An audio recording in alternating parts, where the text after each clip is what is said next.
Chapter 1. What, Where, How and When. Rashida's question. Rashida sat reading the newspaper. Suddenly her eyes fell on a small headline. 100 years ago. How, she wondered, could anyone know what had happened so many years ago? Finding out what happened. Yesterday, you could listen to the radio, watch television, read a newspaper. Finding out what happened last year, ask somebody who remembers. But what about long, long ago? Let us see how it can be done.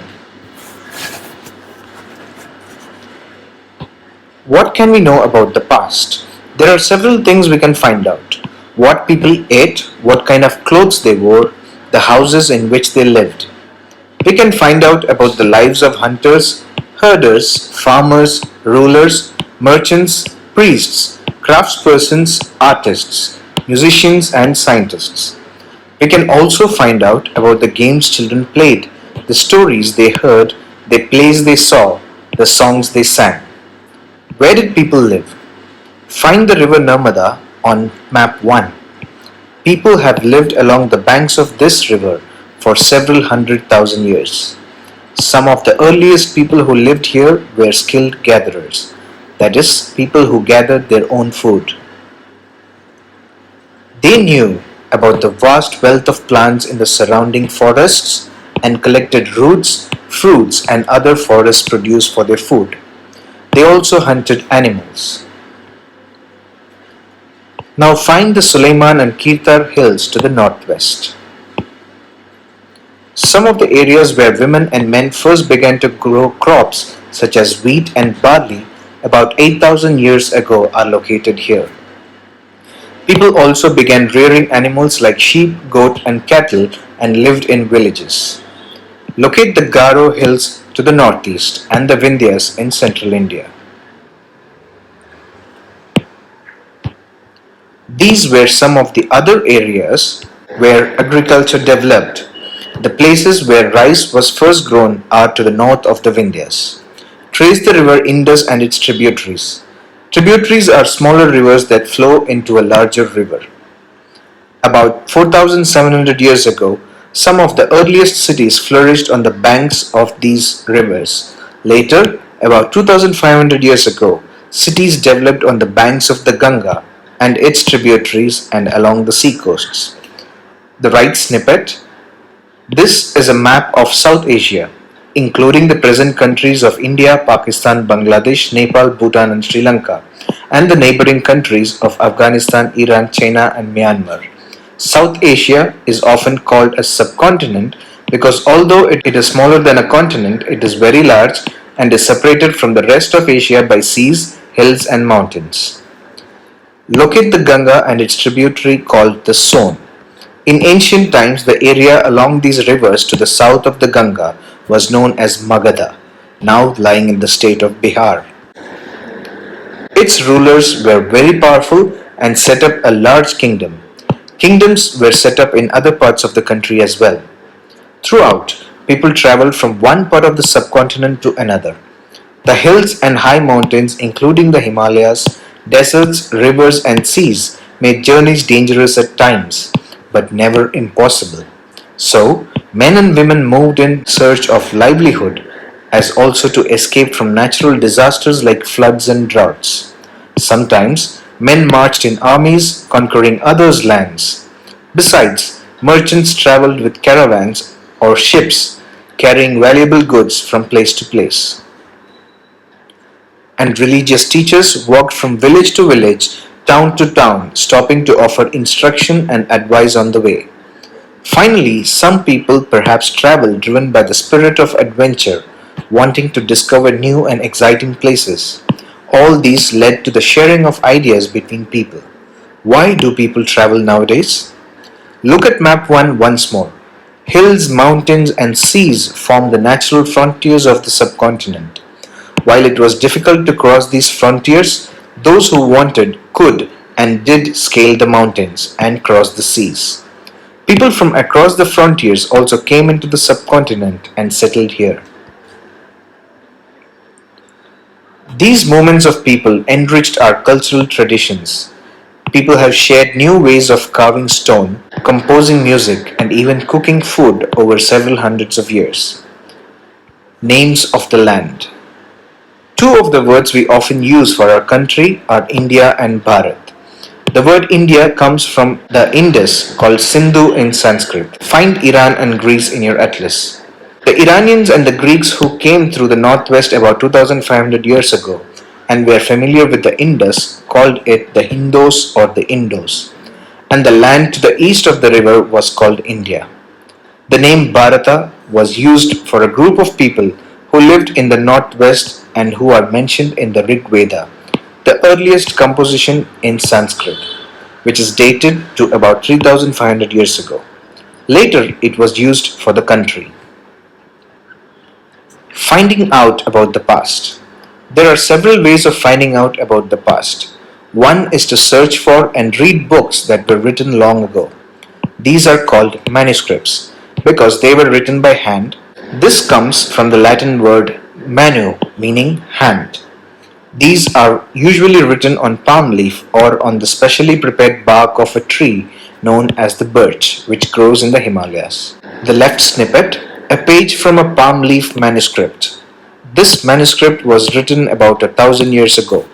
The palm leaves were cut into pages and tied together to make books. Continuing, over the years, many manuscripts were eaten away by insects, some were destroyed, but many have survived, often preserved in temples and monasteries. These books dealt with all kinds of subjects: religious beliefs and practices, the lives of kings, medicine, and science. Besides, there were epics, poems, plays. Many of these were written in Sanskrit, others were in Prakrit, languages used by ordinary people, and Tamil. We can also study inscriptions. These are writings on relatively hard surfaces such as stone or metal. Sometimes kings got their orders inscribed so that people could see, read, and obey them. There are other kinds of inscriptions as well, where men and women, including kings and queens, recorded what they did. For example, kings often kept records of victories in battle. Snippet on the right, an old inscription. This inscription dates to about 2250 years ago and was found in Kandahar, present day Afghanistan. It was inscribed on the orders of a ruler named Ashoka. You will read about him in chapter 8. When we write anything, we use script. Scripts consist of letters or signs. When we read what is written or speak, we use a language. This inscription was inscribed in two different scripts and languages, Greek and Aramaic, which were used in this area. Continuing, can you think of advantages of writing on a hard surface? And what could have been the difficulties? There were many other things that were made and used in the past. Those who study these objects are called archaeologists. They study the remains of buildings made of stone and brick, paintings and sculpture. They also explore and excavate, that means dig under the surface of the earth, to find tools, weapons, pots, pans, ornaments, and coins. Some of these objects may be made of stone, others of bone, baked clay, or metal. Objects that are made of hard, imperishable substances usually survive for a long time. The snippet, a pot from an old city. Pots like these were used about 4700 years ago. An old silver coin. Coins such as this one were in use from about 2500 years ago. In what ways is a coin different from the ones we use today? Archaeologists also look for bones of animals, birds, and fish to find out what people ate in the past. Plant remains survive far more rarely. If seeds of grain or pieces of wool have been burnt, they survive in a charred form. Do you think cloth is found frequently by archaeologists? Historians, that is, scholars who study the past, often use the word source to refer to the information found from manuscripts, inscriptions, and archaeology. Once sources are found, learning about the past becomes an adventure. as we reconstruct it bit by bit. So, historians and archaeologists are like detectives who use all these sources like clues to find out about the past. One past or many. Did you notice the title of this book? Our Pasts? We have used the word pasts in plural to draw attention to the fact that the past was different for different groups of people. For example, the lives of herders and farmers were different from those of kings and queens. The lives of merchants were different from those of craftspersons, and so on. Also, as is true even today, people followed different practices and customs in different parts of the country. For example, today most people living in the Andaman Islands get their own food by fishing, hunting, and collecting forest produce. By contrast, most people living in cities depend on others for supplies of food. Differences such as these existed in the past as well. Besides, there is another kind of difference. We know a great deal about kings and the battles they fought because they kept records of their victories. Generally, ordinary people such as hunters, fishing folk, gatherers, farmers, or herders did not keep records of what they did. While archaeology helps us to find out about their lives, there is much that remains unknown. What do dates mean? If somebody asks you the date, you will probably mention the day, month, and year 2000 and something. These years are counted from the date generally assigned to the birth of Jesus Christ, the founder of Christianity. So, 2000 means 2000 years after the birth of Christ. All dates before the birth of Christ are counted backwards and usually have the letters BC, before Christ, added on. In this book, we will refer to dates going back from the present, using 2000 as our starting point. Letters with dates. BC, we have seen, stands for before Christ. You will sometimes find AD before dates. This stands for two Latin words, Anno Domini, meaning in the year of the Lord, that is Christ. So, 2012 can also be written as AD 2012.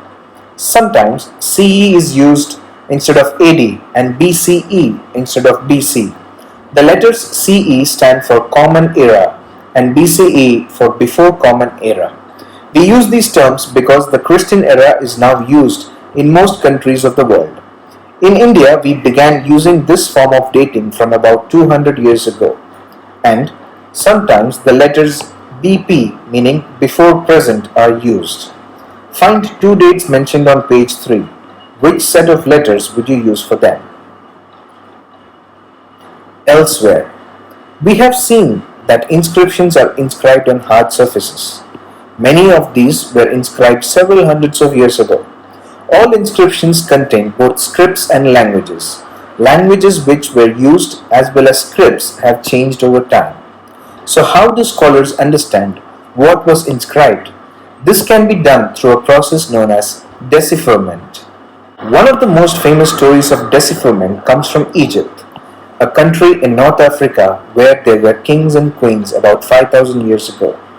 Rosetta is a town on the north coast of Egypt, and here an inscribed stone was found which contained inscriptions in 3 different languages and scripts, Greek and 2 forms of Egyptian. Scholars who could read Greek figured out that the names of kings and queens were enclosed in a little frame called a taugh. They then placed the Greek and Egyptian signs side by side and identified the sounds for which the Egyptian letters stood. As you can see, a lion stood for L and a bird stood for A. Once they knew what the letters stood for, they could read other inscriptions as well. Some important dates. The beginning of agriculture was 8,000 years ago. The first cities on the Indus 4,700 years ago. Cities in the Ganga Valley, a big kingdom in Magadha, 25,000 years ago. The present, about 2000, to be precise, 2020 AD.